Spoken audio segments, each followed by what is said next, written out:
the whole show. We'll talk about him. College bowl season got underway with a couple of ball games, and we had the NBA Cup shocker on Saturday night to get to. That was a great game. I mean, Oklahoma City, I think, of course, right after I talk about how completely unbeatable they are. They lose the next game. LeBron and Dylan the Villain had another battle last night. This one went to LeBron, so we'll discuss all of that as well. And we also, guys, have to get into whatever it is the rumors are swirling around the Padres and the Mets. Right. Either a major trade is coming down or it's not. So with that, Tony, how are you? And don't let me forget to congratulate these two achievements as well. Yeah, I'm doing well. Weekend went by pretty fast. Okay. I didn't get to watch a lot. Were you in sports. Norco the whole weekend? You're home away from home watching soccer? I wasn't in Norco, but I was up at the Oceanside facility. The Oceanside facility this weekend. I was up there this weekend, so I didn't get to watch a lot of sports. I did catch the NBA Cup semifinal game. That was a shocker. It was a shocker, but it was probably one of the, it was finals type basketball, and that's what they want in freaking December. Yeah, and it was really, really good. NFL, I mean, a lot of good games, a lot of terrible injuries. One specifically, bad injury weekend may have taken a team off of the Super Bowl kind of path they were in Green Bay. Yeah. Remember that move? Them getting making that move early in the season was such a surprise. And they have really benefited from having Parsons on their team. And now he goes down with the ACL. You two gentlemen, I'm sure, had a little twinkle in your eye yesterday as Patrick Mahomes. I think Skraby had a twinkle. I tried to clear that up on our emails last night by saying I found no joy in him, getting hurt. My only thing was that, he was whining, they were whining, and I don't want to hear it, man. The Chiefs have won for 10 straight years, so welcome to the rest of the world with us. That's all. Yeah, that was my only critique of it. I just want to let everybody know, if you didn't know already, he tears his knee up in the 9th year of his career, as did Tom Brady, who proceeded to come back and wreak all havoc. Oh, yes. The headline in the San Diego Union Tribune today could not have been worse. Sorry to whoever wrote it out there. But it basically said Chargers beat Chiefs, end their dominance of the NFL. Oh, no, they ended it for this season. It's not true. I'm very scared of what happens next year. That's what I just said. So don't tell me that their dominance is over. It's over for now. They will retool for sure. Yes. Oh, are you kidding me? We're going to play in the Big Five. I don't know if this was coaching or if Chris Jones just isn't paying attention to what's going on around, but he didn't even know they were eliminated from the playoffs until the media told him after the game. Yeah, but there's so many tiebreakers now at work. And I'm not saying that he's an idiot or anything like that. It sounds like you're saying he sound should like be you're punished. Here's where I go. I don't want Patrick Mahomes to get hurt. The NFL's better with Patrick Mahomes playing. Do I love that the Chiefs are not going to be seen after Week 18? 1,000,000%. I don't have to see that stupid red. I don't have to hear that stupid tomahawk chop thing that apparently Chiefs fans are the only people in the country that can do that now. Braves fans too. Oh, dang it. I'm so happy, but the media is acting like this is the biggest loss for the NFL, that Patrick Mahomes and the Chiefs are not going to be in the playoffs. Let someone else forge their own path. Listen, they were already heading in that direction with pretty much, yeah. Even if they win that game yesterday, they're not going to make so much help. Yeah, it was a tough day in the NFL, I thought, but some teams, Cowboys, doing what the Cowboys do. Yeah, welcome back, Cowboys. On back to we started to believe for a half a second, but no, you guys. I still think they have more wins than I thought they were going to have this year. I know, but Cowboy fans. But they thought 2 weeks ago they were going to the Super Bowl. Yeah, they're not going there. Yeah, Dave Marcus, stop smoking. Sorry, Dave. Well, have at it, buddy. Dave, okay, now get to your two. Yeah, I awards. do. I wanted to start with something good today. The Padre thing is what everybody wants us to talk about, and we will. And I know that you want us to have insight into who's going to be traded and what and why and how, but I don't think anyone actually has insight into that. But I wanted to congratulate two San Diego State athletes to start the show today. One is Chris Johnson, the cornerback who was on our show a few weeks ago, named today second team All-American by Associated Press. That is a big honor. When you're talking how many teams are in the country, 130 Division I schools, and to be second team, I'll tell you what, I think he could have easily been first team. For sure. I'm not going to, knock the two players who beat him out for the award. I just want to congratulate him. What a year he had. And don't forget that the one game that this defense got obliterated in, he wasn't in Hawaii, right? He didn't play. Yeah. So that was a big factor on the Aztecs, not being able to get, maybe that conference championship. But what a year Chris Johnson had. He was the Mountain West Defensive Player of the Year. The only other three Aztecs who've ever won that are Kirk Morrison, pretty good NFL career. Yep. DeMonte Casey, still playing in the NFL, if I'm not mistaken, or pretty close to it. I think he was with the Rams or the Falcons the last time. Well, he's done his thing, and then Cam Thomas, who had I think a look-see with the Giants. Anyway, Chris Johnson has a bright future, and congratulations. That is a great thing to see him win that. On a bit of a lesser level, but since she's one of our gals, she's come in studio a couple of times. Nat Martinez of the Aztecs was the player of the week this week in the Mountain West Conference. Had the big 22-point game, 6 threes in their win at Kansas State last week. Well-deserved for her. And we always like when the athletes who are good to us do things, Tony. And so I want to congratulate both of them today. Yeah, kudos to both. Yeah. Martinez and Johnson. They both, especially Chris, had a phenomenal season. What a year. See what happens moving forward. And then he's going to get drafted somewhere and have his chance. And if everything he told us holds up, I think he's going to do quite well. The thing I remember him telling us in our interview, when I asked him, how do you know where the receivers are going to go? And he said, because I studied the film before the game. Yeah, I know where they're going to go before they know where they're going to go. Yeah, you got the answers. That's what you want to hear. Yeah. That's what you want to hear from a cornerback. And for all the young ladies out there who play sports and, aspire to play sports, and parents who have young ladies, whether that's soccer or basketball or softball, Nat Martinez is a player that you can look up to, but you can't look up to her. She's only 5'7", if that, Tony, because you've seen her in here. But she gets the absolute most out of what God gave her. That is the thing that is impressive about that young lady. She had such a seriousness to her when she was talking specifically about her off season, right? That it was hard not to notice that she felt pretty confident going into the season. Oh, she can't shake her confidence. And her play has kind of highlighted the work she shot about 28% the first 5 games. I knew that wasn't going to hold up. No, because she's just too good. But the thing that I like and you like, and we talk about it, certain athletes are given certain gifts. Nat was given, some gifts, but physically she doesn't match up with a lot of these players, but she outworks them and outbelieves them. Yeah. And I think that's the big part for her. I think that's a big thing to pass along to other young ladies out there. Do the most with what you have. Don't wish for something you don't have. Make it work. And she's a good example of that.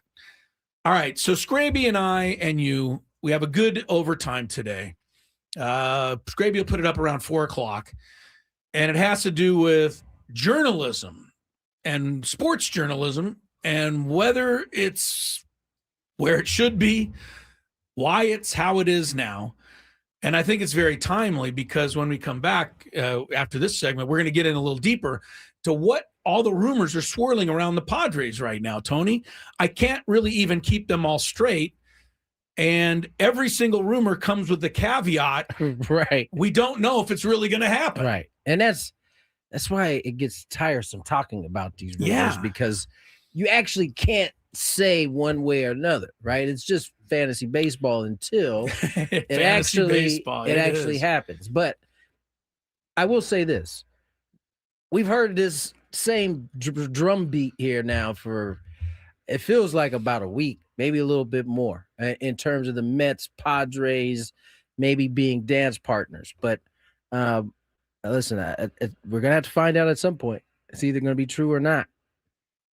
Skraby, you have anything on this? Skraby, that's why I'm looking I know at you're you. talking to your sources out there. You look like you had something to Yeah, say. he's talking to his Skraby sources. I think it's okay to have these conversations in a fun way. I don't know that we said it wasn't. No, fun. I'm not saying you guys said it, but like these things can't be taken seriously.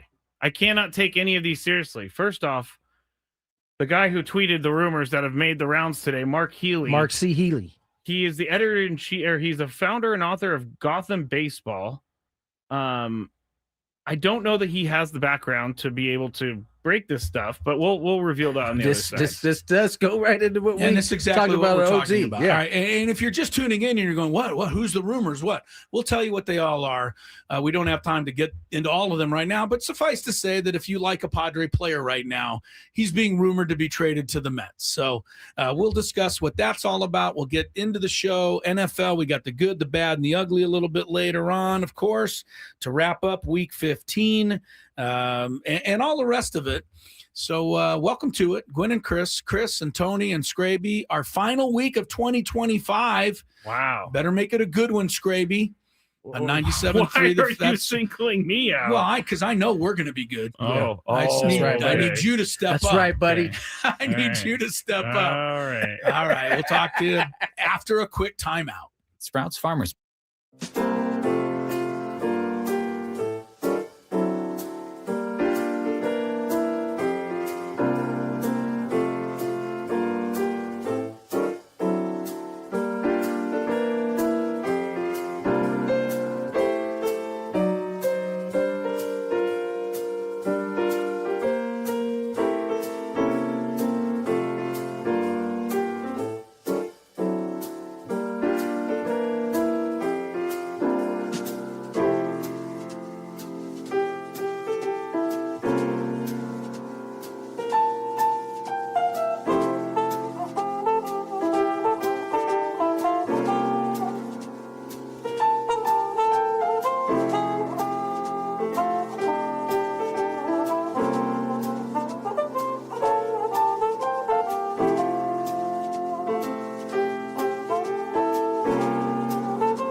2:18 on the clock. Last week, you know what, dude? What's up with your holiday music, man? This is the last week we're here.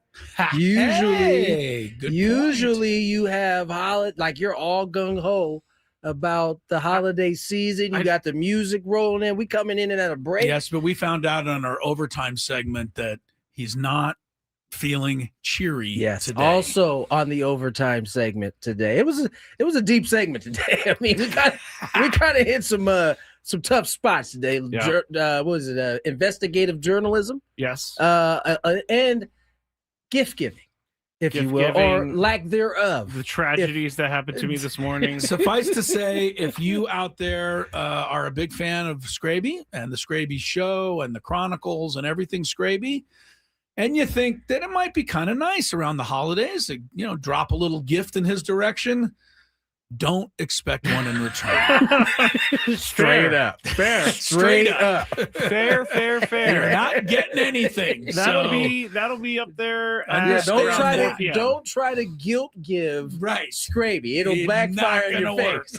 I'm not going to work. My presence is a present. This man is such a Grinch, apparently, that he not only doesn't like giving gifts, but he doesn't even like getting them. I don't. It's very awkward to get a gift, to receive a gift. That is the Grinch. Especially all the Tommy Bahama shirts my mom has given me in my life for Christmas. Tommy Bahama. Mom, I hope you're listening. How I've never worn them. That should tell you something. When I was in high school, Tommy Bahama was what Scouts wore. And so, you could always tell who the Scouts were in the stands because they all had Tommy Bahama shirts on at some point. So you could always pick them out. So it's funny that your mom is getting you is ingrained in my mind as a Scout attire, but I mean, they're nice. Tommy Bahama is very nice clothing. Yeah, right. I just am not. That's your style. I'm not a floral pattern type of guy. I'm not. Lots of floral patterns. I'm not. Tommy Bahama. All right.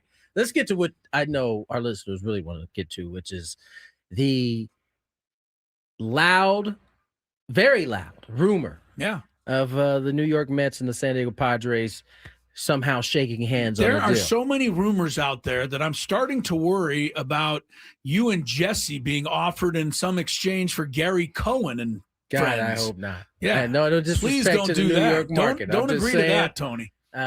I don't. I like this is my home. Yeah, let's stay here on that. But apparently, the Mets, who are catching a lot of heat from their own fan base for the amount of stars that have walked away, are guys that they love. Remember, Brandon Nimmo is gone. Pete Alonso gone.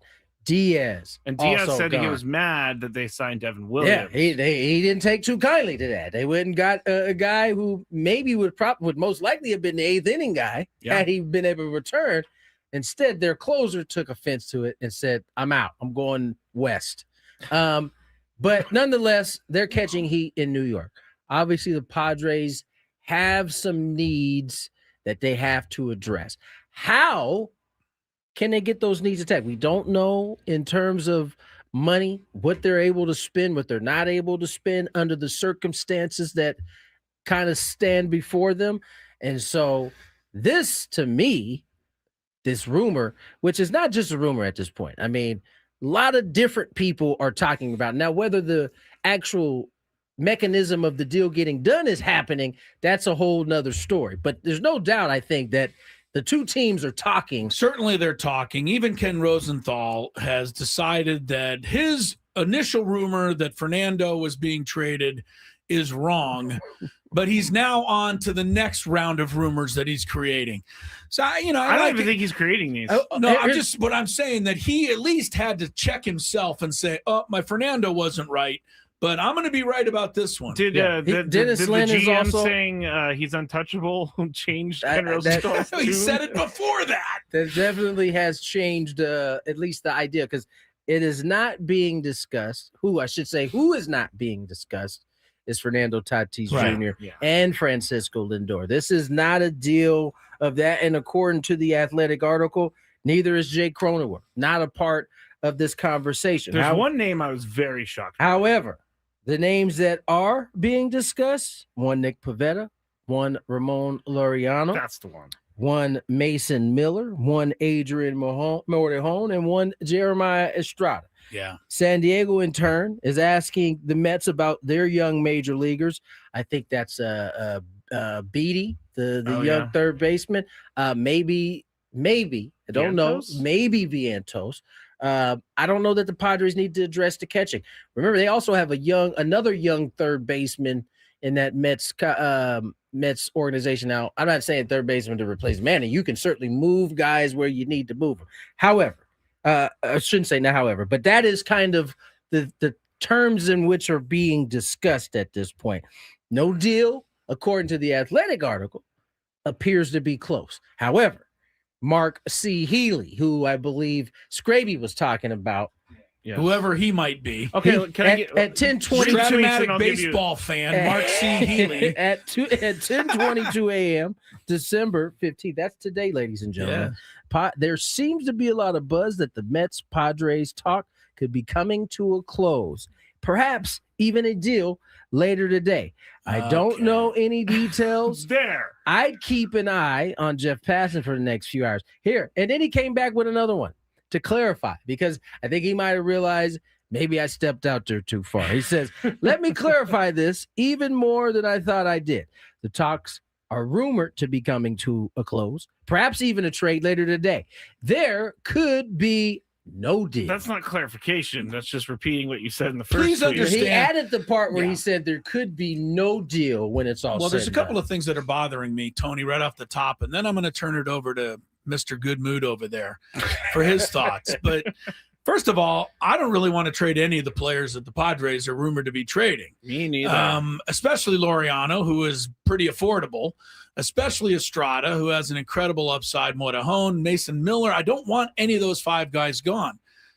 Secondly, I don't want them gone in exchange for a name that I haven't even heard yet that makes me excited. Mark Vientos does not move the needle for me, especially if you look at the kind of season he had last year. He was terrible.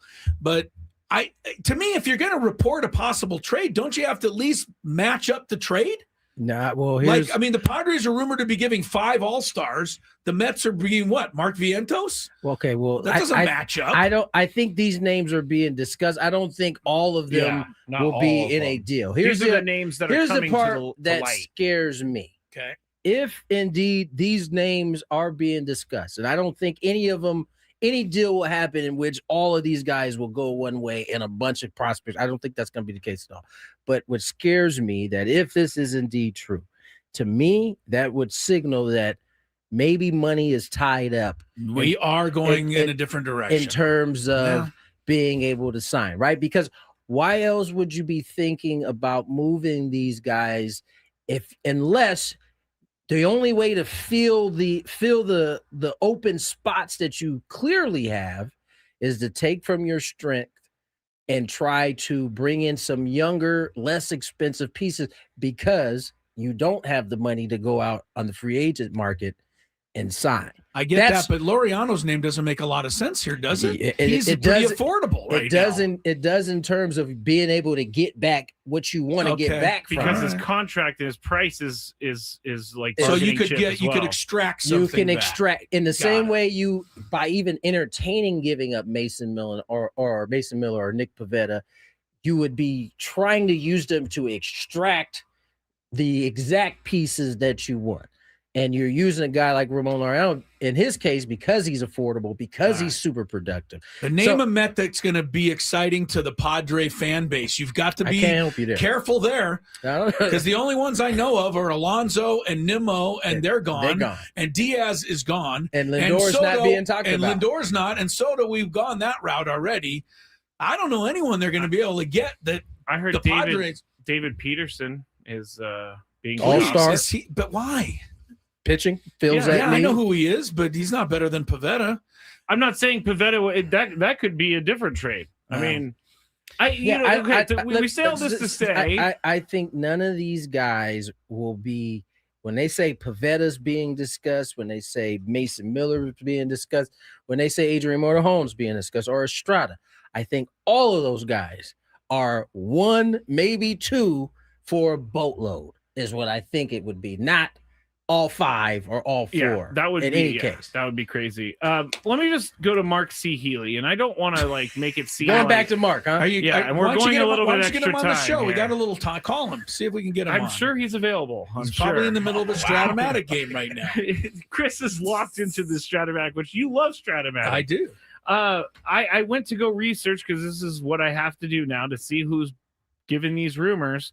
And Mark Healy, he has a past in baseball. It looks like he's definitely involved in baseball, but I don't see anything that leads me to believe he has a direct link to newsmakers within the Mets organization. And then in his tweets, he says, I don't know any details.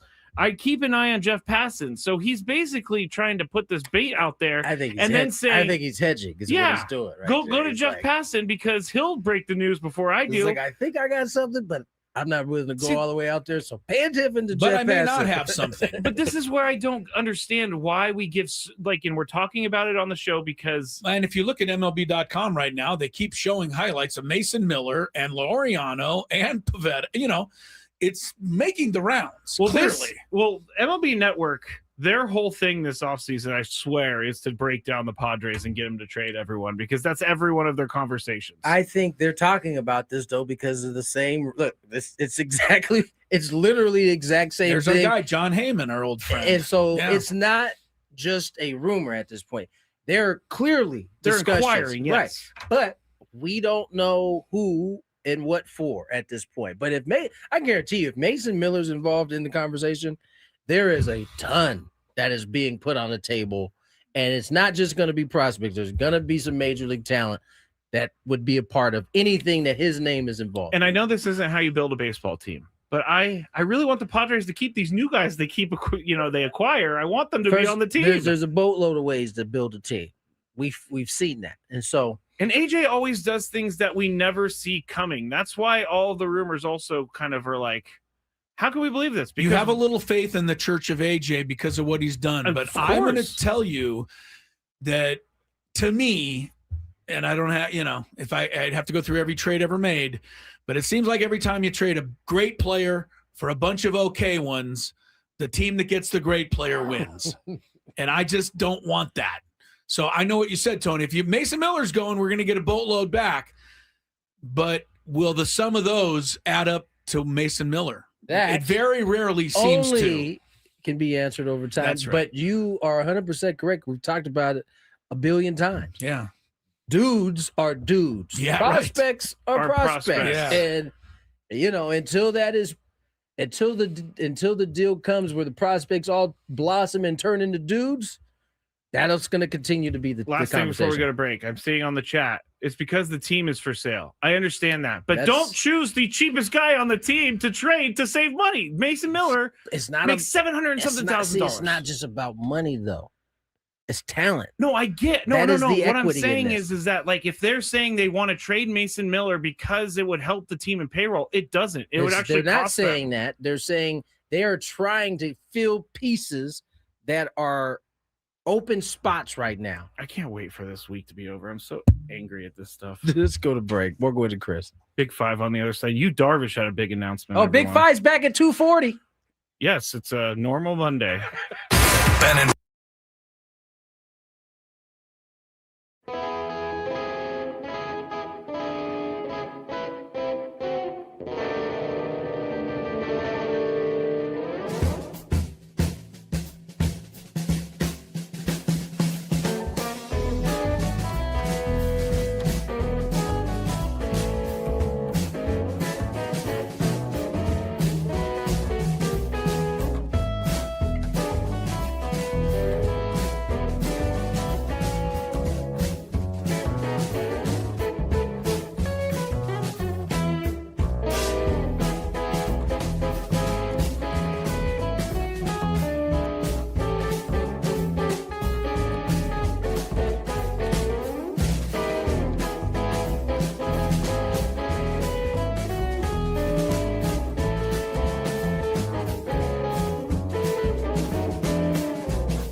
from right now, 3:35, we'll announce today's biggest fan.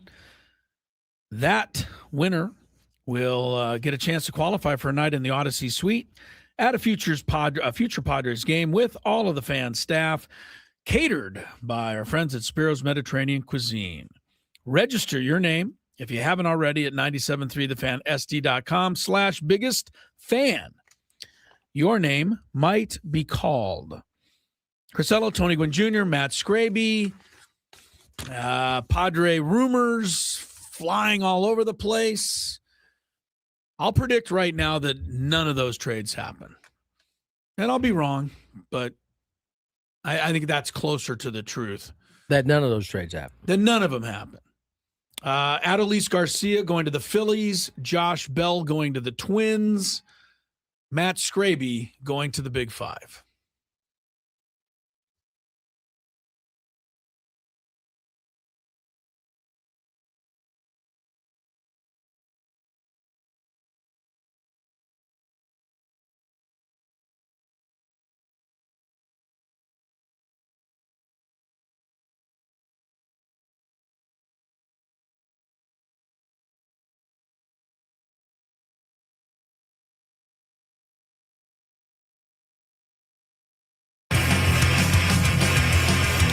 Let's get into it. But first, actually, Philly's having himself a nice little offseason so far. Yes, they are. By the way, there's the fact they get Adolis Garcia. Does that take Tucker out of play for them, or do they stay in the Tucker hunt?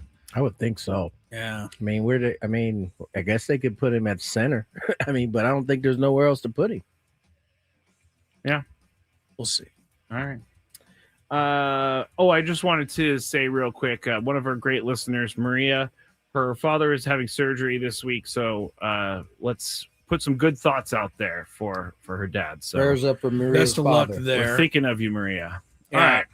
What? Anybody having surgery on anything, yes, as they say, Tony, what is it? Serious surgery is the one that only happens to somebody else. Or easy surgery is the one that happens to somebody else. Yeah, there's no 100%. such thing. Yeah. My shoulder They're surgery all- was much easier than this surgery, but you know what I'm saying. Right. Yeah. Anyway, here we go. Number 5. We're going to be talking about in the Big Five, Yu Darvish in just a second, but we're also going to be talking about the Heisman Trophy ceremony fallout from over the weekend. And then Chris Jones of the Chiefs, I don't know that he knew what his team's record was, so we'll get into that when we get into that. But first, Padres. We'll get into that when we get into that. Padres starting pitcher Yu Darvish is fresh off UCL surgery. He says he isn't sure when or if he'll be back on a major league mound, quote, through his translator Shingo. Quote, I'm not necessarily thinking about really pitching as I go through this rehab process right now. I don't have that in my mind. I'm just trying to rehab my arm right now. And if I get the urge to come back, if I feel that I could stand on the mound and come back, then I will go for that. But I'll just leave it there for now. That was through the San Diego Union Tribune. So, Chris, you're up first. If Yu Darvish retires this offseason, money goes back on the books. But I'm not going to ask that because we don't think that's going to happen. Do you think Yu Darvish throws another major league pitch? I do. I think Yu Darvish is a gamer. So I think he's going to battle back. And what's he going to be, 41, 2 at the end of that? But yeah, somewhere around there. Yeah, I think he will. But he's certainly going to at least attempt to come back because, as you just said, you throw all the money away and say he's calling it a game right now, right? Yeah, that would be silly. Short-sighted, I think, of him. Well, we don't know. It's hard to know Yu Darvish. Tony, I don't know. Let me ask you this. How many conversations have you had with Yu Darvish in all of the travels you guys have done? Like real conversations? Maybe beyond, hey, how are you? Maybe like 3. 3. That's even, honestly, 3 more than I would expect. That may be on not me, that though. He's not that he doesn't seem like a nice guy. It that just might be doesn't on seem me. like, he's kind of. So there's a language barrier there. No, I don't Totally think there different. is. I don't think there is. Oh.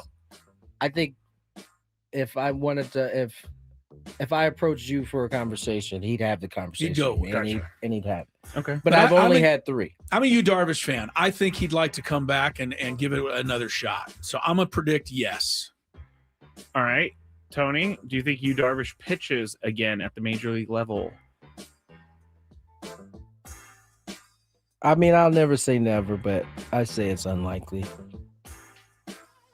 Another third Tommy John surgery?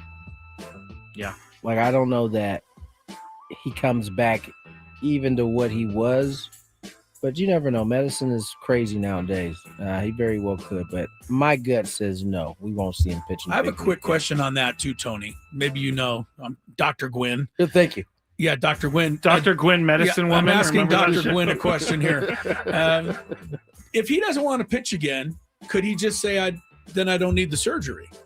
Or is he He's already got in the enough? surgery. Oh, okay. Yeah, he's well, already then he had might it. as well come back. He's already He might as well come back. And at this point, you know, if he had to retire due to injury, I mean, his contract is still. Oh, I thought he had to guaranteed. give that up. No, he got injured playing, and his retirement could be because of the injury. So that money doesn't come off It's the not books. just like it's not the same as him being healthy and being like, I'm I done. don't want to play. So either way, he should probably try to make a comeback for himself in his contract. I don't know, man. 3 surgeries. The contract is the contract. It's going to him. I didn't realize that. I didn't realize the money would not come off the books because I thought when he retired it would be his thing. But you're right; it's because of an injury he's retiring. See, All right, we'll see. Number 4. I feel bad for this next guy we're talking about, Steve Wilkes. I do. Jets head coach Aaron Glenn initially supported him after Sunday's 48-20 loss to the Jaguars, stating he wanted Wilkes to run the system. However, this morning, he announced the Jets have relieved Wilkes of his duties for the final 3 games. Defensive backs coach, pass game coordinator Chris Harris will take over as interim coordinator and defensive play caller. oh, that's nice. The move follows the Jets ranking 30th in points allowed and the Jaguars scoring on 8 of their first 9 possessions Sunday. Steve Wilkes, though, he has been fired or not retained on staff 4 times in his recent NFL career. He was a one-and-done coach with the Arizona Cardinals. He took over as an interim coach for the Panthers, was not selected for that job, even though people thought he should have been selected for it. 49ers fired him, and now the Jets have fired him after not even 1 year. Tony, is he a bad coach or a scapegoat?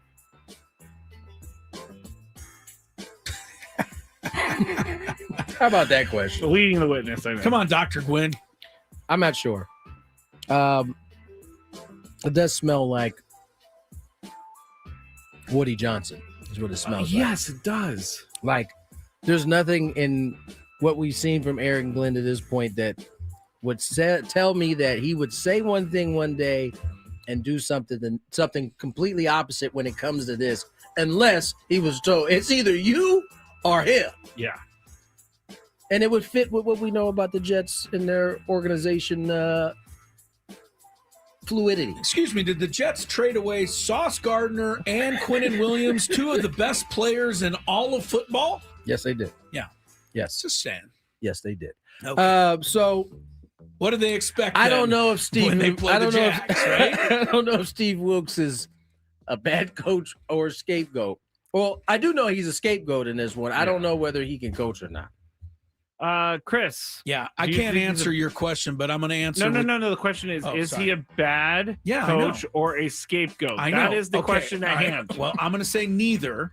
I'm going to say that he's really, really good at doing interviews because he That's is even more messed up. He is convinced the Jets, Charlotte, 49ers, Panthers, Missouri, Cleveland Browns, Cardinals, Panthers again, Chargers, Bears, University of Washington, Notre Dame, Bowling Green, East Tennessee State, Appalachian I mean, State, that's Illinois State. You're going back to the beginning. I'm going back to 20 years. He's been hired by 20 different teams. He must be really good in the room when they bring him in.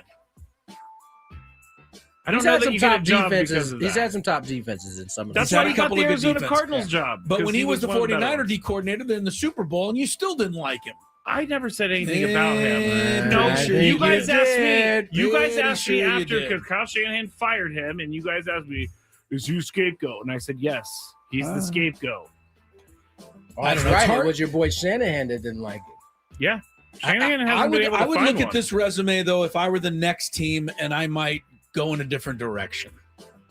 I don't disagree with that. So I think he's going. I mean, college. There's a good college program out there. He could be a head coach. Well, of, everywhere right? he's gone in college, he's left immediately and gone right back to the pros. That's where So the he wants money's to be. at. He wants to be an NFL. Sounds like. All right. Number 3. Indiana quarterback Fernando Mendoza won the Heisman Trophy over the weekend. But runner-up, Diego Pavia, is that his last name? Pavia? A Vanderbilt quarterback. Yes, he did not take it well, everybody. He sent an Instagram story after the event saying, quote, bleep all the voters, although he didn't say bleep. All of the voters, too. How about the ones that even actually voted for him? No, it said, There's a few that voted for him. bleep all the voters, ... but family for life. Which, by the way, in that picture, he is the shortest one in the picture by a lot. Which I'm reading is one of the whole things is that they don't think that he's actually 6 feet tall. Anyway, back to Diego. He was also caught next to a sign that night trashing Indiana and Fernando Mendoza. He gave the camera a nice little bird, so that's all over the internet as well. But he apparently woke up the next morning and remembered what he did because he said, quote, I didn't handle those emotions well at all and did not represent myself the way I wanted to. I have much love and respect for the Heisman voters in the selection process, and I apologize for being disrespectful. It was a mistake, and I am sorry. ChatGPT wrote that. This is the same guy who said he didn't want his confidence to be mistaken with arrogance.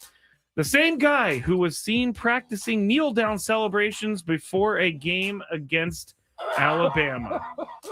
So, my question is... Practicing the kneel down, huh? I saw video evidence. He does the kneel down, he throws it in the air, and he gives his center a high five right before the game. So, and they did not win that game. My question to you, Chris, is damage already done with Diego? No. This Big mistake. is weird, though. Yeah, big mistake, but I'm going to chalk it up to youth and a little arrogance and maybe time for him to, look himself in the mirror and realize he's got to make a couple of little changes in the way he goes about being confident. If I were going to draft him, I would make sure that those things are discussed.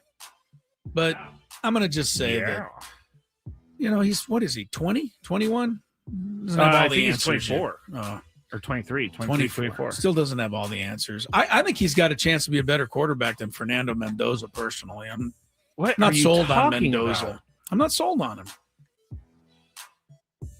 At least Fernando Mendoza beat Ohio State and won the Big Ten. What did Diego Pavia do? Get your feelings out of this, Skraby. I'm over Diego. Get your feelings I out don't know. of He this. was 6-2 in the SEC. That's pretty good. Oh, that's with great. Vanderbilt. Oh, that's great. Yeah, Well, name the last quarterback that won a game at Vanderbilt. Jay Cutler would be the name. And that's a long time ago. No, there's been some other ones. No, there has not. That won a game. I will look back to last year. Wow. Tony, is damage already done with him? No, damage not done. He's, as Chris said, this is a young, stupid, bonehead mistake. And he was in his feelings, obviously, because he lost.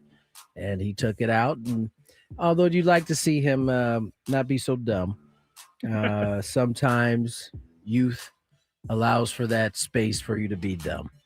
And so I think he'll learn from it. Hopefully he learns from it. If we're having this same conversation like on draft night or... Yeah, he's got one more shot. If he blows another one, then it's going to be... Assuming he's a draft prospect. We'll see. I mean...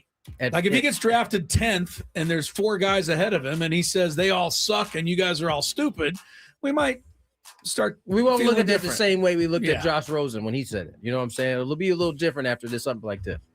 I didn't realize that Diego Pavia has been to. He was the New Mexico Military Institute to New Mexico State to Vanderbilt. Eric Crouch, Jason White, Troy Smith. Have you heard any of those guys? Yeah. Fernando Mendoza. Heisman Trophy winners. Chris knows that the Dolphins are going to draft him. Yes, I'm pretty scared of that, actually. I actually think Fernando Mendoza is a good quarterback. He's good. Okay. Did you see some of the throws he made against Ohio State? Made some good ones. He also took a hit on the chin, which I was impressed with, but he's not my guy. All right. That's fine if you say it, but don't put Diego Pavia. I like Stop being a hater, man. Pavia, man. I'm I over like Pavia. the way he's a You gamer, just man. don't like Pavia because he's at Vanderbilt. Yeah, I like and he's Pavia. a little arrogant. He's a A gamer. little. A lot. You mean kneel downs before the game I don't know that. is a little I think arrogant? that's a pretty good idea. That's really getting I under think your more skin. other people are going to try that. He's going to be 24 in February. Grow up, bro. Interesting. Number 2. Chiefs star Chris Jones was made aware the Chiefs missed the playoffs yesterday by the media. Here is his reaction after the game yesterday. Still have a fighting chance. Are we out of the playoffs? We are. Okay. All right. I heard him. He's just looking around like, okay, we're out of the playoffs. So after this last one, I don't know how to ask this. I'm not gonna put this on Chris Jones. No. Ask your original question. I'm not gonna please. put this on Chris Jones. Why not? That's what you wanted to do. That's why you Because- put it in there. Ask your original question. Tony, are you doing your job if you don't know the situation you're in? Why is that so funny? Because it's such a Skraby question. If the Padres had a playoff game and I'm on the radio being like, first of all, well, hopefully they make the playoffs. No, and that's if you're not on what the happened. radio, you should know. exactly. I think the thing that's important is that he went out there and played as if he did. It was the slate was clean. That's right. He went out there and just Okay. played hard. I'm not mad that he didn't know that they were eliminated. Do you know how many things? I think clearly he had an inkling, which is why he said, Yes. "Are we eliminated?" Right. Are Do we you know still how in many it? things had to happen yesterday, all within a span of like 5 minutes for them to be eliminated? Like the Bills had to win, the Texans had to win, somebody else had to win, they had to lose, and I think somebody else had to lose, and it all happened. This is such And by a the time he Skraby got to the No. locker room, there's no way he had the entire scoreboard on, in front of Bob. him. This is such a I Skraby question. think before you go into the coaching staff at some point has to be like, Skraby. we didn't get it done, guys. We missed the Great. playoffs. They were going into that game not only needing to win, but as Chris just said, a bunch of other things needed to happen. So maybe there was a chance in his mind, well, even though we lost, maybe all those other things happened that Kept keeps us us in it. alive. Yeah. But he clearly knew they were on the cusp. That's why he asked. I'm pretty sure every Dolphin tonight will know that if they lose, they're out because it's cut and dry. Like 6 other things don't have to happen. Can't believe But Chris is a Chiefs apologist all of a sudden. Yes, I am on this one. And I agree with Tony. He just went out there and balled. Let the playoff picture sort itself out. 100%. Dylan Raiola from Nebraska, he has put himself, apparently he's transferring. We got 30 seconds. Here's his latest. No, why don't we just can we keep it on the side? There's no real question, but yes, now we have to because Boom. I can't get through the number of Boom. schools he's been to Boom. since 2021 without needing at least 10 minutes. Funny guy. I am in a bad mood today. Yes, break. you are. To break we go. Yes, you are.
Almost had a alien voice take over there for a second. I listened to that clip 100,000 times over the weekend. It's amazing. All right, we have a quick finishing up of our Big Five, and then we'll try to get to Daily Gambit. All right. Yeah. Greg, So Dylan Raiola was the quarterback for Nebraska last year, but here's his path to the next school that he's going to play at. 2021, he played for Burleson High School in Texas. 2021 and 2022, apparently he played for Chandler High School. He commits to Ohio State in 2022. He also decommits from Ohio State in that year. He went and played at Pinnacle High School in Arizona in 2023. Then he committed to Georgia in 2023. Then he moved to Georgia and went to Buford High School. And then he decommitted from Georgia in 2023. He signed with Nebraska in 2023. Big year for him. 2024 and this season here, he was at Nebraska. Now 2025 enters the transfer portal. My question to you guys is, and Tony, Chris is up first. Is this okay? Is it in the rules? Of course. I'm not saying okay as in is it okay in the rules. It's not what I would recommend. Is this teaching someone to face some challenges? Or is this teaching someone to go places? To try to chase something and the grass is always greener? Yeah. He'll learn. Like a lot of people learn who, move around to try to find something and realize that no matter where they go, they themselves are still there. Happiness normally comes from inside, not where you're at, but he'll figure that out, hopefully. Number two, as long as Notre Dame can teach us all that as soon as the going gets tough, you quit. What do you expect the kids to think? That is a problem. Yeah. That is a problem. Tony, if this was your kid, would you? I guess I'm changing the question. No, honestly, to answer that question, it depends. I think at a school like Nebraska, which is already, among the blue chip schools, they got legacy. They got it's. If I'm not mistaken, his family has been part of the same school. If I'm not mistaken, pretty sure, because this is the kid that idolizes Patrick Mahomes. If I'm not mistaken, right? Does everything like him. Yeah, so I'm pretty sure his family is connected to the school as well. If it were my kid at a school like this, I would encourage them to try to fight through whatever it is that they're dealing with. If they go through another season and it's not as they still aren't enjoying themselves. Okay, then now you kind of look into it. You've given it an opportunity. But in today's day and age, we shouldn't be surprised that a kid is. I would bet that a lot of kids in college right now have been to multiple high schools and have kind of had that especially the blue chip student athletes. I wouldn't be surprised at all. Their resumes often look like this. You hope that you get to a college and you're picking a college that you want to go to and that you're going to enjoy. But we know with NIL, all of that is kind of tagged to it. And, I don't know what the answer is for the young people out there right now. All right. Thanks, guys. You're welcome, Skraby. All right, Scrape. Let's hop right into Daily Gambit. Do you like money? I think about money a lot. Do you like money without doing anything? Winning. Do you want to make money while watching sports? I think Washington is immortal luck. Washington! Woohoo! If you answered yes, this is your segment. Just don't blame us when you lose. Nothing is ever your fault. It's your game. Take it. Gwynn and Chris go through the top bets of the day in The Daily Gambit on 97.3 The Fan. Daily Gambit is our daily sports betting segment here on Gwynn and Chris. Please, everybody, gamble responsibly. I'm not going to lie. I am scrambling to get the scores of the games because I forgot to do it. So, well, you didn't win any this weekend anyway, so you probably would rather not do it. Well, I don't do it just for me, Chris. I'm trying to help you. I do it for the bad mood. I'm not in a bad mood. In a worse mood. I'm not in a bad mood about this. This was my fault. Let's see. Did Cade Cunningham have a big game on Friday night? Not big enough. 15 points. Not big enough at all. The CMC. Okay. Oh, you didn't. I'll tell you the work, huh? results. I told you. I Scraby. forgot. I'll tell you the results. Just We're go almost through the done. bets. Okay. Navy minus 6.5. Go ahead, Chris. Take over the segment. Navy Against one by Army. one. Army is the winning Wait, hold side. on. I got that one. At Oh, least. you have that one. Yeah. Okay, you got one done. Chris All was right. the only one who won this one. LA Bowl. Washington minus 10 over Boise State. Thanks, Boise, for showing up. They got beat 38-10, so Washington wins. UConn basketball minus 13.5 against Texas. And Texas ended up winning 71-63. Not true. UConn won. Oh, I wrote, They didn't beat you're the right. spread. No, you're right. I wrote the wrong team down. Yeah, sure you did. Bulls and the Hornets on Friday night. You guys went with Bulls. I went with Hornets, which was stupid. Bulls were 2.5-point favorites. They won by 3. Thunder minus 8.5 against the Spurs. NBA Cup night. Tony and I went with Spurs. Chris went with Thunder. Spurs ended up winning this Spurs one with a 111. shocking win. 109. Right. Now, Cade Cunningham over under 26.5 points. What do you guys think? 15. He had under. Okay. There you go. Chris is being I'm trying to help, I don't need and your you're help. still in a bad mood. I don't need your help because now I might need your help. Christian McCaffrey had 73 plus 14. He didn't make it. Puka had a lot. St. Brown had a lot. Who won, Chris? St. Brown plus 20 was the winning side. And then Philip Rivers over under 150.5. I know for a fact he had 120 passing yards, which makes me lose again. Yeah, you lost. You were at 1-8. That's all. You we deserve need to know. lose. Yeah, you did. For what? You didn't even Just the put mood none of that this you're stuff in. down. Yeah, the whole. Oh, I'm yeah. sorry that I missed one day out of like 1,000. Well, at least we do have a good, bad, and ugly today. So things are starting told to turn you, in our favor. Producer's choice on that one as well. I Last think he's got a week, little wheel back there, and he spins it. And he goes, Shall we do "Should we it? do it?" last week, again, Producer's winter choice. meetings, we canceled to talk to Sam Levitt. Yeah, okay. Yeah. Well, whatever. luckily, when I spun the wheel, it said that I had to have picks for tonight. So I do have them. Steelers minus 3 against the Dolphins. Yes, this is the Dolphin pregame show. If you were wondering, I got to take the Dolphins. Hope and hope and hope. We'll see. Tony? Steelers. Steel curtain. I'm going to go with the Dolphins so that they keep their coach and they make no changes in the offseason. That's evil. And draft Fernando Mendoza. Yes. And bring in Lane Kiffin. Oh, perfect. Steelers, Dolphins, 42.5 points tonight. Tony. Not a lot of Give points. it to me again. 42.5 points. Over, under. I would say under. Scrape? There was a lot of high scores. I'm going to go over. I'll go under. These two teams can't get out of their own way. Aaron Rodgers, 25-yard favorite over Tua Tagovailoa. Passing yardage, Skraby. Rodgers by 25 here. Is Jalen Waddle playing tonight? Yeah. Doesn't mean he'll do anything, but I believe he's playing. Aaron Rodgers just does not look good passing the ball. I'm going to go with Tua. Go with Tua. I'll take Tua, but you talk about somebody who doesn't look good passing the ball. Tony, want to go with the old fella or Tua?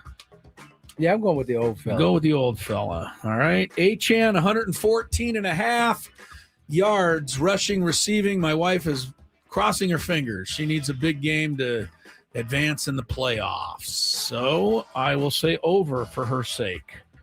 Tony. She's going against Sammy Lev. So if you want to root for Sammy Lev, you should go under. I'll go over. Over. Scraby? I definitely don't want to see Sammy Love in the playoffs. So I'm Okay. going to go over. Go and root for Lori. Waddle minus 8 yards against Metcalf. Tony, this surprises me. I can't This believe Waddle's definitely favored by surprises anybody me. This surprises me a in lot. receiving yardage, but that's the spread. Tony, your call. That's a lot, too. I'm going to go, what is it? DJ gets 8 yards. Or Waddle. DK. I'm going DK. DK, yeah, I said DJ. DK, Scrabe, I'm going to go DK. I got to go DK. The Dolphins still don't have a cornerback. They haven't had one all year. Celtics 1.5 over the Pistons. NBA action tonight in Boston. I know the Celtics beat the Pistons earlier, but I know the Pistons have a better record. And it's 1, 2, 3, 4, 5. Scraby. Pistons. I like the Pistons. They've been good all year. Boston's playing well. So I'm gonna say Detroit because I don't like Joe Mazzulla. Tony's favorite Pistons. coach. Pistons there. Norman Powell still hooping it. The old Lincoln kid. 22.5 for the Heat at home tonight against Toronto. Of course Norman makes it over. Why else would I want to bring it up? Tony. 22.5. Give me an over for Stormin' Norman. Stormin'. I'm gonna be a contrarian. Okay, I know Mrs. Powell listens to the show. I'm gonna be an over guy. No, you said under. Uh-huh. Ducks at Rangers, Kings at Dallas. Who scores more? I say Ducks tonight. Both teams are on the road. I think the Ducks are a little better offense. Tony doesn't like to bet on the Kings one way or another. Nope. It never works. Ducks, please. Ducks score more tonight. I'll be a contrarian. Kings for you. And since Mason Miller is in the conversation so much today, Wofford, 11.5 over Mason Miller's Gardner Webb college men's basketball. I was going to say, what sport are you playing? Darts, Skraby. We got a dart bet tonight. Wofford was favored by what? 11.5. I've been madly searching the standings here for the last 10 minutes, but I can't find either team. So I don't know what conference they're in or anything about them. But suffice to say, if you want to support Mason Miller, you're going with the Webb. And Skraby's first, but you could take Wofford. Obviously, they must have the better club. I'll go with the Webb. Going with GW. I'm going to say GW at home. That's a lot of points. They get pumped up. Maybe Mason Miller's doing the open ceremonial tip tonight.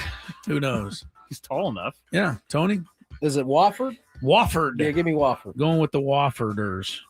Okay. The Wofforders. Yeah, I really, I've been looking at up and down the standings the whole time we've been doing this segment. Where are those two teams? I don't know what conference. Are they D2? No. Wofford's been in the NCAA tournament many times. They must be here somewhere. I just am not locating them. Well, it's in South Carolina. Somebody wants to tell me what conference Gardner Webb is in. I got nothing for you, dog. Yeah, I'm sure you don't. But somebody listening's like, Chris, you dummy. Yeah, that's what I'm thinking. Yeah, I'm sure you Hold are. on, give me a second. I'm gonna Still try can't and figure find this them. out. Conference. Driving me crazy. The Wofford Terriers, by the way. Yeah, there you go. Oh, the conference is called SoCon, the Southern Conference. Found it. I found the Wofford Terriers are 6-4. Gardner Webb. It's not in that conference, so I got to find out somewhere else. I thought we narrowed it down. I thought we had it too. Almost. Scrapes. Let's go to break, and we can't go to break. We're a minute. No, early. just go. Tony said to go. To break, we are going.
So we asked for Christmas. It was the most depressing Christmas song there is. All I Want for Christmas Is You is depressing? Well, it's starting out slow. Very This is slow. Bublé. Yeah. You couldn't have gone wrong with Mariah Carey. Yeah, Listen, stick with Mariah there. You couldn't have Come on. gone with Mariah Carey. Yeah, man. this isn't a I am Bublé. so tired of the you're Mariah tired of Carey. Christmas, period. Apparently, you didn't have none of the music. We haven't popping even today. had Christmas yet, and he's already tired of it. Come on, man. Man, Michael The Bublé. Grinch. Did you wore the Grinch T-shirt on Friday? Didn't you? Remember You we wore it said. today. Remember I rated The Grinch as Jim Carrey's third best movie because I said nobody else can play the Grinch. This guy. Apparently there is somebody. This guy's in the flesh Give him right a little now. green makeup and he's ready to go. You even had a tangle up with your dog today that we heard about on the Yeah. overtime. Mhm. Much like the know. Grinch mistreated Max the dog. Yeah, he did. I will say this about my treatment of Lucky earlier. I really feel Despicable. bad. Yeah, I you still should. feel bad. You should. When you guys hear it on the OT, make sure you send Skraby all kinds of mean messages. Right, well, at least cut that segment out and send it to the people at PETA. See how they appreciate the way you're treating your He dog. tripped over the leash. It's not that big You of a tied deal. his legs up. On accident. Lucky, Well- I felt so bad that I couldn't leave the house without telling him I was sorry like 100 times. And he looked at me like, I hope jerk. I hope he bites you in your sleep. he would never. I know he would. Do you but- know what this morning I woke up? You want to hear something cute? Oh, now you want to be cute with him. You were wrapping him up with your leash earlier today. I was in a bad mood this morning, but last night he jumped into the bed, which he's not supposed to do, but he does anyway. And he came and he curled up right next to me, and I woke up with my arm around Lucky. Oh my gosh. It was so cute. This guy, so cute. I was going to ask everybody to listen to the overtime just to hear how mean you are to your dog.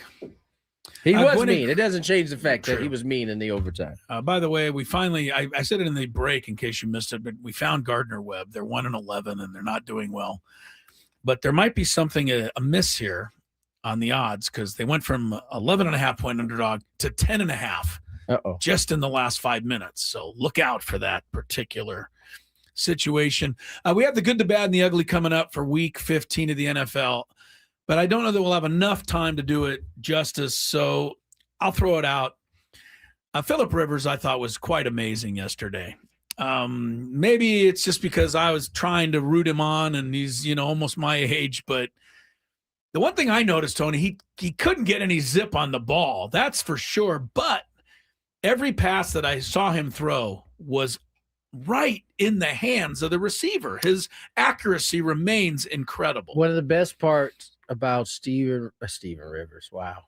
Phillip Rivers. Who's What- Steven? I don't know. One of the best parts about Phillip Rivers is that he probably threw the most catchable football in all of the NFL. Yeah. And it was no different last night. I mean, yes, he definitely couldn't put anything on Yeah. football at all. Took a but little while to get it there. was but- always accurate, and it was an always nice pillow for the wide receiver to catch and then take whatever punishment he had coming to him. He but- took a couple of brutal hits. Yeah, he did. And he said after the game, I had kind of missed that. And I'm like, okay, you're That's why I love certifiably Phillip. crazy. That's why I love Phillip. You're I would certifiably like to crazy if hear- you missed that. I would like to hear from Phillip today, though. He's a little I pain get today. that. I get that you kind of missed the adrenaline flowing, Yeah, but I'm it- sure as soon as those cameras went off, that adrenaline went away, and 40, how old? 44. Four Yeah. settled in real Can't nicely imagine he this morning. tippy-toed out the locker room yesterday. Tippy, no, He definitely didn't probably tippy. was like, He was "Ah!" heavy-footed out of that bad he, boy. he was heavy-footing, but I really enjoyed watching it. It was fun. He almost got the win. Our guy from San Diego, Jason Myers, messed it up for him with a 56-yard field goal. But I don't know, the Skraby, I mean, you're always looking for, kind of a failed experiment. But even you had to think that was actually quite, credible for the Colts. So much so that they've already announced, by the way, he's starting against your Niners next Monday night. Next Monday night. Yeah. I was locked in on this game. I wanted to see Phillip win, not only because it would help the 49ers, but also just because Phillip is Phillip. And when he threw that touchdown, His 44-year-old butt came running down that sideline like he was still 28 years old, fired up. A little wider than he used to be. A little bit. But he definitely got the same type of energy. I will say this, though. His throwing motion has always looked weird. That's it. But it he looked, definitely looked like he was old man shot putting. I had grown fond of his arm angle. That wasn't that yesterday. I don't know. Maybe it's going to take some time for him to get that. Maybe. And maybe there's not enough time, honestly, to get him back where he was. But it was nice to see him just get through it and not get hurt and One actually touchdown, look good. picks. Yeah. Well, he had a pick on the last play of the game. He was trying to force one deep down the field, but no turnovers, no mistakes. And he was playing maybe the best, if not, Houston, but one of the best defenses in the league. It wasn't like he had an easy game. I thought they did a good job of play calling around him, put him in good positions, but I was great. And now I'm kind of fired up for Monday night when they play the 49ers next week. The 49ers don't have as good a defense as the Seahawks, and Rivers will have another week to work. Look out, Skraby. Oh, yeah. Look out. Now you're worried about it. I'm looking at the next-gen stats, and I wanted to see, because air yards is a big thing now. Okay. And I wanted to see Phillip Rivers' air yards yesterday, which means completed.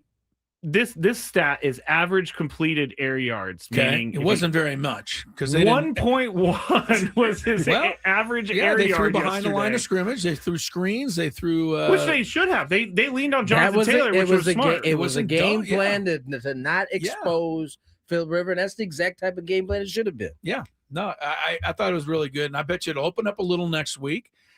But my goodness, to not play for 5 years and play that well. That's kind of a bit of an inspiration for all of us definitely. Old people. He Get said out after there and the do game, some stuff. He had a message after the game too, and he said he was very nervous about doing this, obviously, but he thought maybe I could teach some kids either back home who I coach or just anybody that you could try scary things even if you don't succeed, and you're still trying things. I think the other thing he said was doubt was definitely there for him. Oh yeah. And it's about trying to just push through that, and that's what he did, and he did it very successfully. It's easy to sit on the sidelines.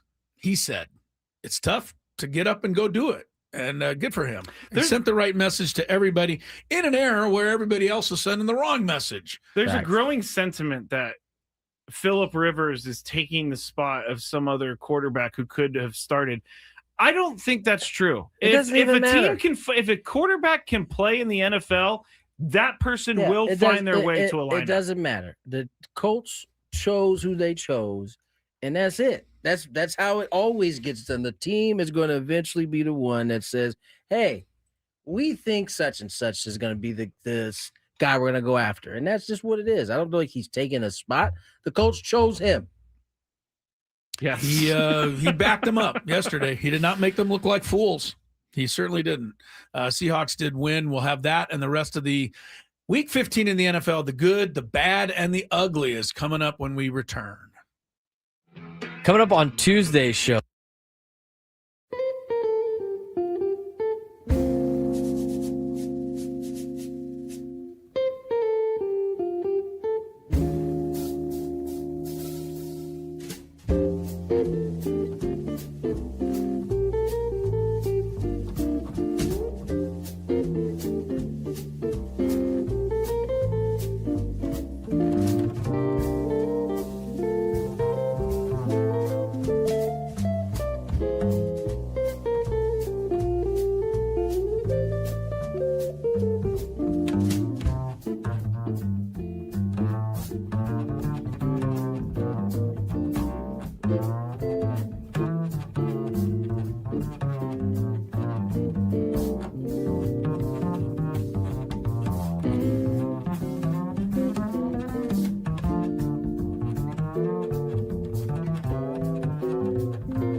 Much better. Much better.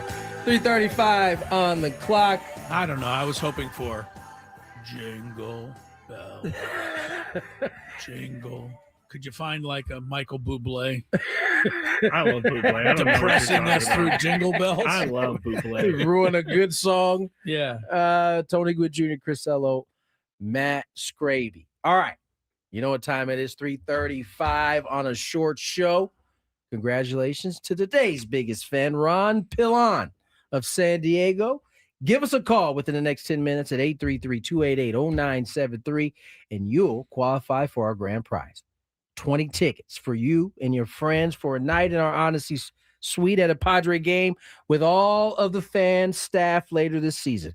Catered by Spiro's Mediterranean Cuisine. Remember to register your name at 973thefansd.com/biggest fan. Ron Pillon of San Diego.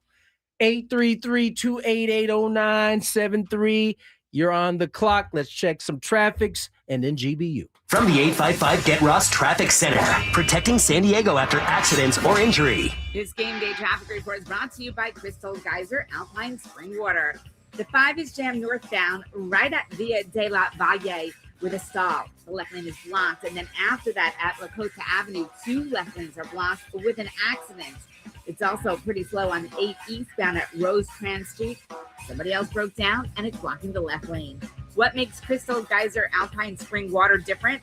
We always bottle our Alpine Spring Water less than 1.5 miles from the spring source. And all our bottles are made with 50% recycled plants from our own recycling plants. Crystal Geyser, bottled at the spring source. I'm Sue Aller with Gwynn and Chris, San Diego's #1 sports station, 97.3 The Fan. All right, here we go. Hopefully everybody's okay on the Via de la Valle. Are you making fun of the traffic lady now? I know I'm not making fun of her What because a you know mood you're what? in. You know what? She's not even in the Southern California area, so I can't be mad at her for not knowing the street names. Skraby. That was not very nice. Bye.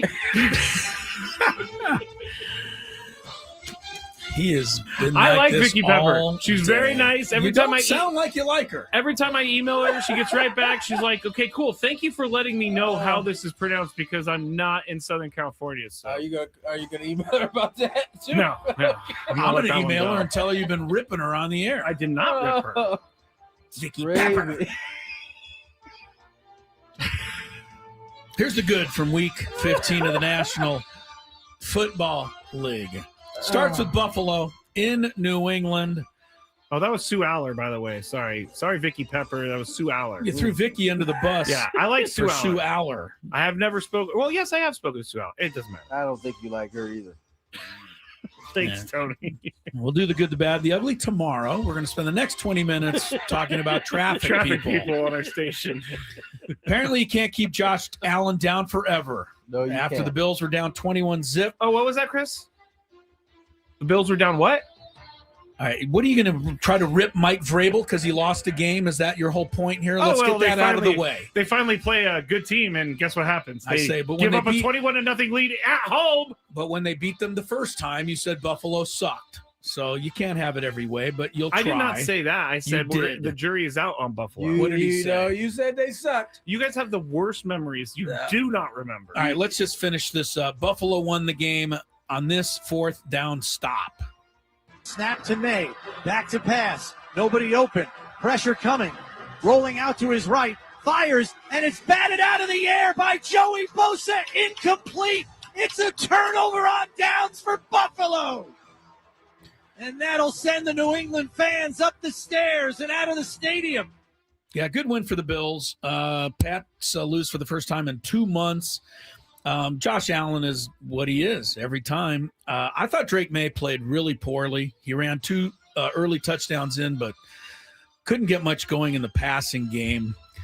I don't know if his MVP rankings are still up where they've been, but he didn't look MVP-like to me yesterday. Little humble pie there. He was, Maybe so, a little he bit. was certainly feeling dimself. Just listen. Yeah. Although I did say I appreciated the story they did on him during NFL. Was that not prime time? The morning show on ESPN. Oh yeah. His brothers are like Sunday Countdown They're or pretty. whatever. They're all like super athletic. All went to D1 schools. One of them played for North Carolina on hoops. Was really good. I remember him. Hit a I big think, shot. Yeah. And then they both. His other brother also played basketball D1, and they are on his head. Like they talk crazy to him all the time. And he's just being a big brothers. He has to come up big. Yeah, man. and Well, they're he probably almost- ripping him today. Man. that's He didn't play what very made me well think it. yesterday. That's what made me think of it. It's like, man, his brothers are probably on him today. After one of those rushing touchdowns, he thought about dunking, and then he dunking the ball over the goalpost, and then he probably remembered that's a hefty fine and a flag, so he didn't do it. Yes. No fun Can't- league is still No, because someone hung on it one time And and it, like, had it moved tilted. it. I still can't believe Josh Allen. Josh lost Allen is a to beast, the Dolphins, by the way. 30-13 He this is a year. beast. What is it just about the seems- snow that makes him Right, it have was snowing have again. superpowers? He Like is so unstoppable sometimes. Man. Second good was the Broncos. I don't want to give it to them, but I have to. They keep winning again. They upended Green Bay despite trailing by 9 in the third quarter. Bo Nix, career best 4 touchdown passes, rallied Denver. Bo takes a snap, 4-man pressure. Bo climbs the pocket, throws the ball to the end zone. Touchdown, Denver. Troy Franklin. Bo Nix's 4th touchdown pass of the game. I still don't believe in the Broncos. They've won 11 I in a don't row. do. It is annoying that they keep winning. 11 in a row, though. The last 6 of them, here's why you don't believe them, because the last 6 have been by 1 score or less. Finally, the Rams, I don't know if they've ended it for the Lions, but they've certainly made the statement yesterday. Stafford versus Goff, 716 yards passing for the 2 quarterbacks, but it was a running back who had the big score for L.A. Blake Corum behind Stafford. He will get the feed. He bounces left side. 10, 5. Corum skates in. Touchdown, Blake Corum. Touchdown, LA. Touchdown, LA doesn't work for me. Still sounds. Does it weird. work for you? Still sounds weird. Look, Puka Nacua 9 for 181. St. Brown 13 for 164. Got some good players on those two teams. But the Rams are 11-3. They're number one seed in the NFC right now. The Lions could miss the postseason. I believe the Rams play the Seahawks on Thursday Night Football this Thursday week. night. Yes, that'll be a showdown. Into the bad category we go. And we start with the Chiefs. Yes, they have dominated the NFL for the past decade, but yesterday, a devastating finish for Mahomes and his champion teammates. Mahomes, torn ACL, finished his season. And then who knew that Gardner Minshew was even their backup? Not me. But he threw the game-ending interception. That ended the Chiefs season. Here is that play that sent KC packing. Minshew from the shotgun. Mahomes has already gone into the tunnel. Here comes pressure. Minshew stands tall, throws downfield. Derwin James! End the game, Derwin. Second consecutive week. The Chargers end the game on an interception. All right, very good. I thought the key play in the whole game was such a Mahomes unlike him play, but it was the one he did all season this year, Tony. And that's when they were in tying field goal position. He lobbed that one down the sideline, underthrew, guy picked it off, kept them from tying the game. It just goes to show that what he's done for 10 years, we should have appreciated more. Because this year, he proved it's not a gimme to do all that stuff. We're talking Mahomes? Yeah. Yeah. Ninth season, he goes down with this thing. And you're right. It's not – he has been so good that you almost expect that they're just going to be able to pull it out. And I think what this year has shown that they have some deficiencies. And I mean, listen, if you're stupid if you think that they're just going to go away. They're going to retool while he gets you mean healthy. Brittany Mahomes isn't going to go away? No, they're not going away. Hey, they have been hidden for years now. Oh, years now. Brittany and her brother and Patrick's little brother Jackson have not been in camera view for at least 2 years. This year for sure. Yeah, I don't know. This is I think Brittany Mahomes is doing her SI thing. She got tired of being harassed by you, both of them. She's out there. What was this before or after she threw champagne all over the crowd? All right. That was 5 years ago. She was celebrating. 16-13, and we didn't talk Chargers. They're 10-4. So they're the legit shot, although trailing Denver by 2 games in the West. I got to say, now that Jim Harbaugh is not the 49ers coach, he's weird, man. Yes, he is. Oh, he's weird you finally now. came to the party, huh? Okay. The way that he talks about Justin Herbert makes me uncomfortable. Some of the things he says in those He's halftime definitely over interviews the are top. just a little wacky. He's definitely over the He'll top. be like, He's literally always been that way. Yeah, you just didn't care when he was the 49ers. Is, everybody that knew him back here at USD just said he was the most competitive person in anything he did. And whenever he was in competition, he becomes somebody else. He's just like this crazed lunatic. That's what I see. It is insane. Yeah. Also in the bad category was the fact that the Colts couldn't win it for Phillip Rivers. We talked about it in the last segment, but Rivers really played well, had the Colts in position to win. Seattle's Jason Myers, former star down here at Marion High School, spoiled it all with a 56-yard field goal. Seattle survives 18-16. And in the bad category were the Panthers. They've beaten the Packers and the Rams this season. All they had to do is beat the Saints yesterday to move into first place. They led by 7 in the fourth quarter. But here came Taylor Shuck and Charlie Smith. Tyler Shuck. Tyler, right. Yeah, Tyler Shuck. I was so worried about his last name that I messed up his first name. Tyler Shuck and former, English farmhand Charlie Smith, who is the Saints' new kicker that they plucked out of Europe from somewhere. He's an Irish kicker. Irish kicker, yeah. He won the game. Hold is down, kick is away, flag is down, kick is good. What's the flag? Offsides. Offsides, and Charlie Smith has put the Saints on top 20-17. There's still 2 seconds to play in the game. Charlie Smith. We like him so much around here, Tony. We named the baseball field after him at San Diego State. Yeah, we did. Charlie Smith with the game winner. 20-17 Saints.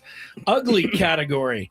Atlanta, Tampa Bay. Ugly. Ugly for a couple of reasons. One, did anybody even realize the Falcons had 19 penalties in that game? Yeah, it was brutal. That's insane.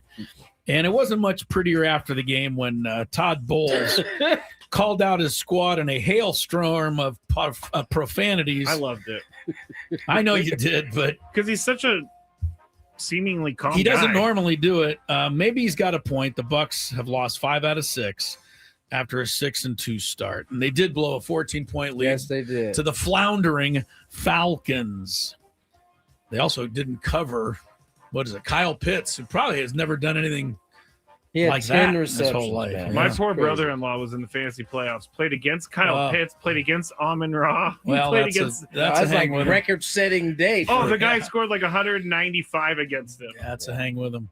Also ugly. I'm such a Pete Carroll support guy and fan.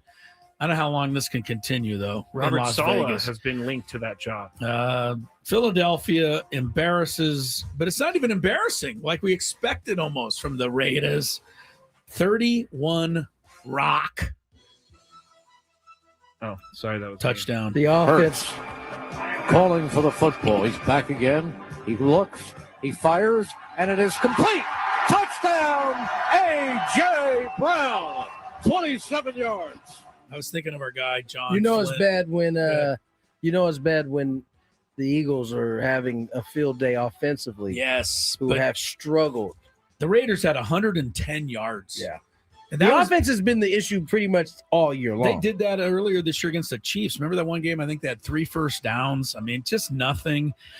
I felt for my guy, John Flint, though, in his fantasy game because he had A.J. Brown.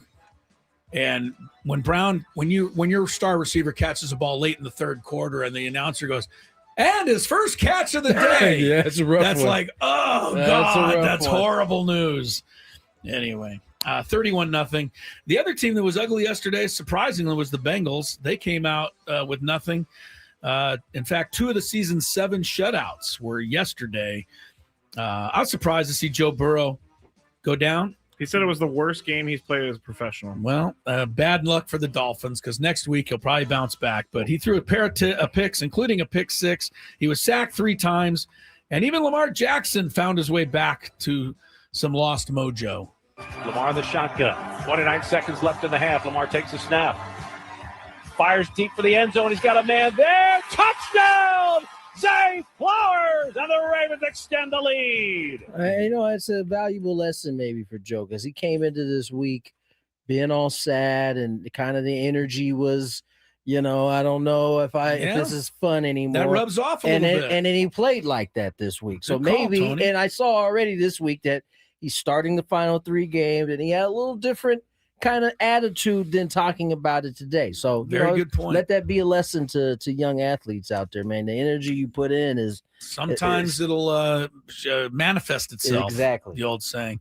By the way, Zay Flowers, unless he can change it in the last 2 weeks of the season, quickly becoming one of my least favorite receivers because he's done nothing all year for me.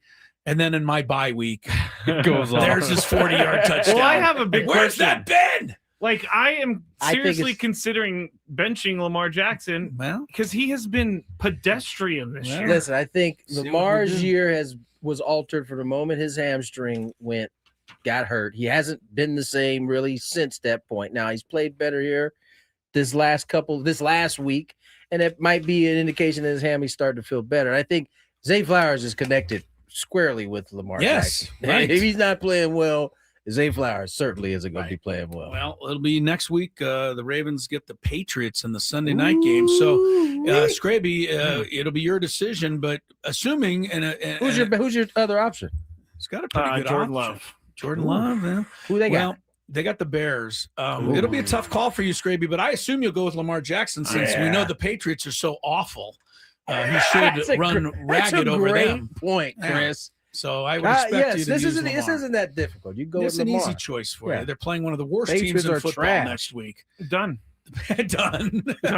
Lamar's going to run and all your over season the may be Patriots. also done if you don't do it right. We'll see. Isn't that crazy that I drafted Lamar Jackson the year that he has his worst year of his career? Well, I don't feel for you, much like I don't feel for the Chiefs. You are 10-4. You had the best record in the league. Kind of hard for me to, be upset for you. There's teams that would have changed places with you quickly. So no mention of the great 49ers yesterday? None. You talk about playing somebody that didn't matter. Titans. You should be embarrassed you gave up 20 points. I know. I was waiting for them to be in the ugly category, like 49ers get out to a lead and then they give up 20 points. I'm going to say this. Titans. The 49ers have not made a lot of good, bad, and ugly this year because they really play the easy schedule and their games have not been, big games. And that's fine. They're kind of sneaking through here nicely. They kind of just been. They've been quiet this year. Who do they play this week? Do they have a good game this week? You just mentioned it. Colts. Oh, yeah. Monday Night Football. Yeah. Well, they won't make the good, bad, and ugly either. I think they play the Bears. Still got the Bears? Final 3 games of the year. And they play the Seahawks. They got the Bears the final 3 games of the year? So, no, it goes Colts, Bears, Seahawks. Okay. Ooh. What are they now? 10-4? 10-4. Yeah. How's 10-7 sound to you? I really think that Brock lose all 3. Brock Purdy is back. Okay. He's feeling himself on the field. He did the Douglas last week at Cleveland, or 2 weeks ago. This week, he did like a fake ball trick into some guy's face, and then he apologized after. I saw, speaking of Douglas, I saw J.J. McCarthy do the gritty into the end zone. Yeah, and Kevin O'Connell was not a fan. Yeah. He told him during the practice, do not celebrate before you get in the end zone. That's fair. That's fair, especially as a quarterback. Kevin O'Connell, 2 wins in a row with an undermanned team, right? Yeah. After you gave up on the whole season. Yeah. I mean, this guy, even in a tough year, kudos to him for keeping his guys going. That was a good win last night, although they were eliminated from the playoffs. Oh, now Brandon on the chat is going after me about their schedule. They're just playing the schedule put in front of them. The Patriots, on the other hand, are being crowned Super Bowl champions for playing the schedule put in front of them. Here we go into... Get to play the Jets twice. They get to play the Dolphins twice. Thank goodness the show has come to an end. Overtime's going to be up at like 4:15. You're going to want to see it. Don't miss it. It's on YouTube. Enjoy the Dolphins-Steelers thriller. We're back tomorrow at 2:00. Good night. I should say also youtube.com/@Gwynn and Chris SD. Talk to you tomorrow.